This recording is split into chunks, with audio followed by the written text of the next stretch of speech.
Do you have trouble understanding native British English speakers when they speak so quickly?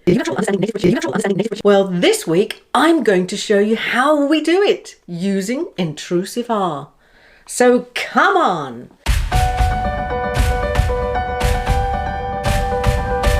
You probably already know, if you've watched my other videos on linking, that there are quite a few different ways to link words together, including linking R. But today we're going to look at intrusive R.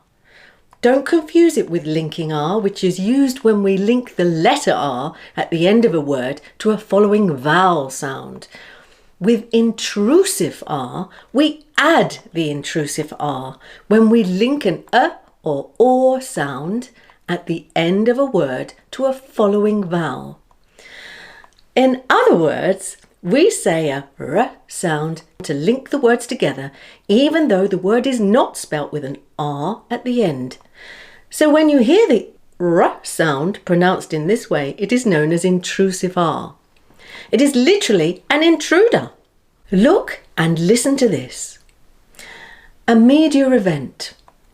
Law and order. Can you hear it?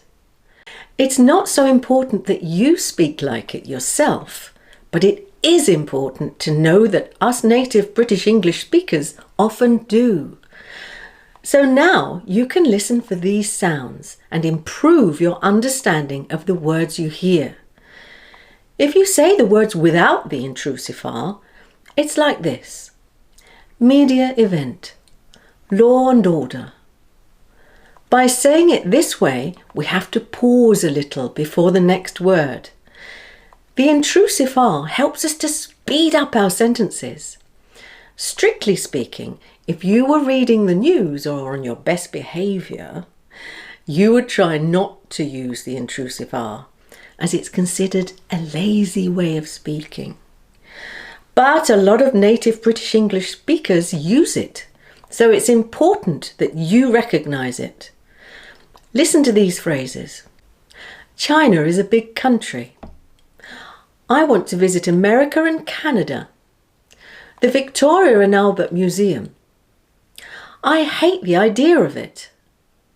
Here are some examples of intrusive R and linking R together in some sentences so you can see the difference when it's written and spoken. My daughter-in-law is French. Your aunt saw a fox in her garden. This banana isn't ripe. Is there another one? Diana isn't coming to the party after all. That's a good idea, isn't it? How was that? Okay?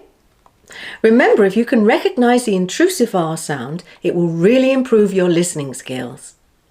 Just remember to practice little and often. Until next week, love and peace.